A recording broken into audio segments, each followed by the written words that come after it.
హే దోస్తులు, ఎలా ఉన్నారు అందరూ? సో ఇదైతే ఇంకా డే బిఫోర్ డెలివరీ అనమాట మినీ వ్లాగ్. సో ఆ రోజు అయితే జనవరి 1 నాకైతే పోస్ట్ చేసింది. జనవరి 2 అనమాట డెలివరీ.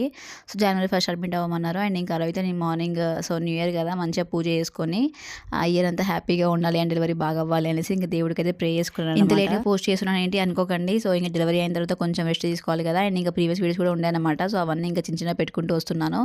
అండ్ మన ఛానల్ చూస్తున్నారు కానీ అట్లీస్ట్ ఒక్కరు కూడా కామెంట్ అయితే చేయట్లేదు మీ ఒపీనియన్ ఏంటి అనేది. సో మన ఛానల్ అయితే పూర్తిగా చూడండి. నచ్చినట్లయితే ప్లీజ్ వీడియోస్ని లైక్ చేసి ఛానల్కి సబ్స్క్రైబ్. సో ఇంకా న్యూ ఇయర్ అని ఫస్ట్ కేక్ అయితే కట్ చేసినాం అనమాట. సో అదే తింటున్నాను నేను ఇక్కడ కేక్. సో ఇంకా బాగా చేసి పూజ చేసుకున్నాక డైరెక్ట్ కేక్ అయితే తినేసినాను. కేక్ కటింగ్ అయిపోయిన తర్వాత నెక్స్ట్ మార్నింగ్ అయితే నేనే సేమియా ప్రిపేర్ చేశాను. సో కేక్ తినేసిన కొద్దిసేపటికి ఇంకా అందరం అయితే కూర్చొని సేమియా అయితే తినేసి. సో ఇలాంటి స్పెషల్ డేస్ ఏమైనా ఉన్నప్పుడు కొంచెం టైం అటు ఇటు అండ్ హడావిడి అవుతుంది కదా. సో అమ్మ అయితే మార్నింగ్ అందరూ తింటే మనిషి బ్రేక్ఫాస్ట్ అయితే చేసింది. కాకపోతే ఇంకా కేక్ కటింగ్ అయ్యి కేక్ తినేసి ఆ సేమియా తినేసరికి అయితే లంచ్ టైం అయిందన్నమాట. ఆల్మోస్ట్ లంచ్ టైంకి బ్రేక్ఫాస్ట్ చేసినాం. మీరు ఇక్కడ గమనించారో లేదో, కేక్ అయినా సేమియా అయినా అగలబడ్డ దానిలాగా తిన్నాను అనమాట మంచిగా నేను. ఎందుకంటే కొన్ని రోజుల వరకు తిననీరు కదా డెలివరీ అయిన తర్వాత, అందుకనేసి ఇంకా ఇప్పుడే దొరికిన చాయిస్ అనేది కుమ్మేసినాను. అండ్ ఇంకా అవైతే తినేసిన తర్వాత 1 అవర్ అట్లా గ్యాప్ ఇచ్చేసి ఇడ్లీ అయితే తిన్నాను. అండ్ మనం డెలివరీకి వెళ్తున్నామంటే ఖచ్చితంగా ఇంట్లో వాళ్ళు అంటే ఇంకా లాస్ట్ డే ఆఫ్ ప్రెగ్నెన్సీ అనేసి ఏదో ఒక స్పెషల్ రెసిపీ చేస్తారు కదా. సో నా కోసం కూడా అమ్మాయిని మా హస్బెండ్ అయితే కలిసి చేశారనమాట ఒక రెసిపీ. అది నెక్స్ట్ షేర్ చేస్తాను. Stay tune.